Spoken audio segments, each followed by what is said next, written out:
We left Lake Lonsdale in silence and let the sunrise over the Grampians do the talking for us.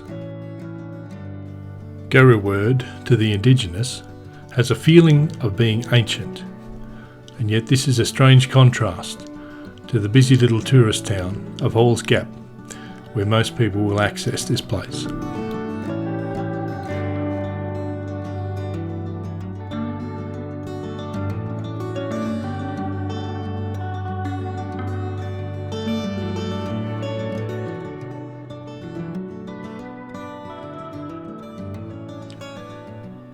The first thing that strikes you when you come to the Grampians is the rocks.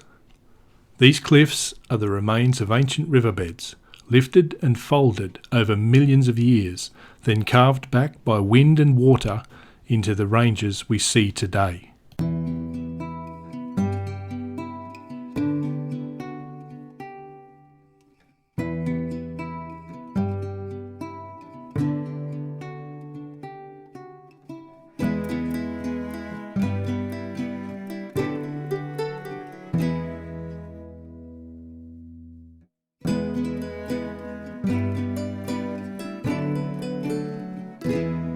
Prostanthera rotundifolia, the roundleaf mint bush, was in full bloom during our trip in October. That and many other amazing flowers were on offer in this beautiful part of the world. Some species here are common and some species here are very unique to this environment. They're all beautiful to see, an amazing springtime collection.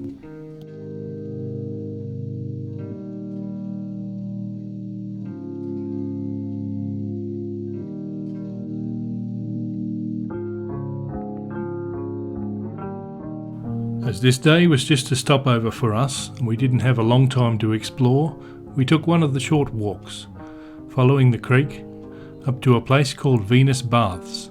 The pools are formed by water interacting with the sandstone, creating these soft, deep pools. This sheltered gully feels a bit cooler than some of the surrounding areas, and the mosses on the rock face show that this environment is indeed different.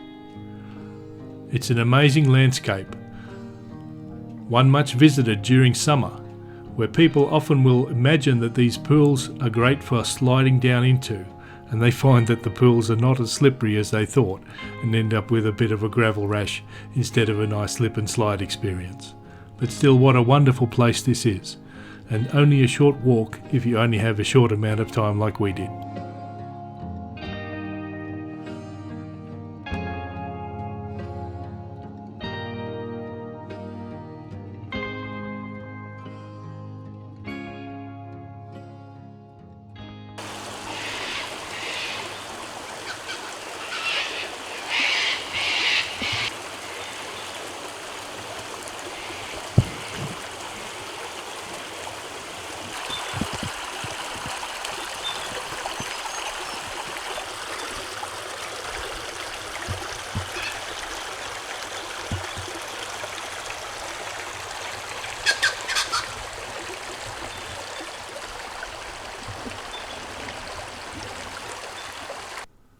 This area has had a long history with fire, but very recently, in the summer of 24-25, nearly 80% of this park burned, and for 6 long weeks, people desperately fought the fire and fought very hard to save the businesses and the homes at Halls Gap.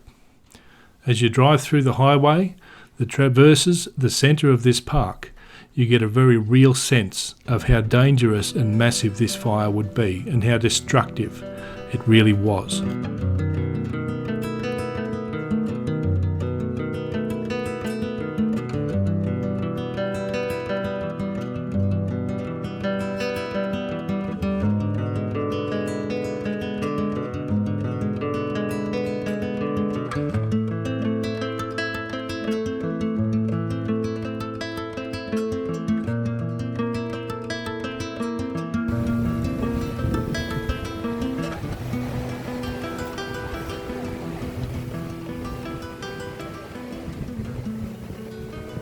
But a place like this, fire is nothing new.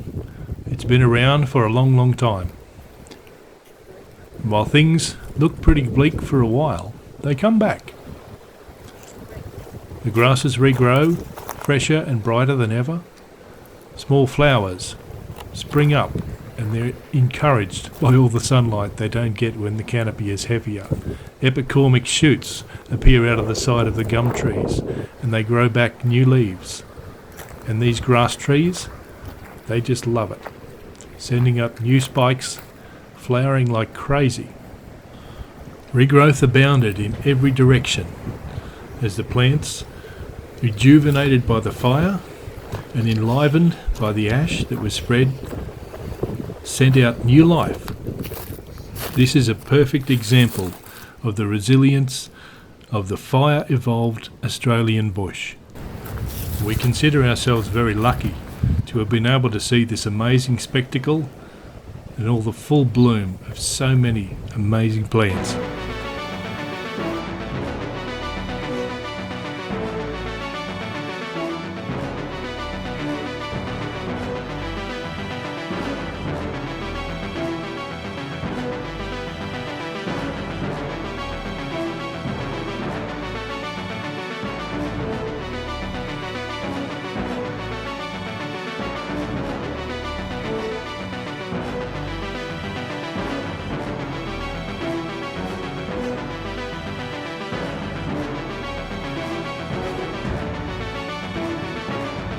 So we're leaving the mountains behind and we're on our way to the Great Ocean Drive. We were very excited about this iconic Australian place we've been wanting to visit for a long time and never had the opportunity before. So far we had explored the Murray, the Mallee, the Wimmera and partially the Grampians. And now we were headed to the south coast of Australia and the wonders that it would hold.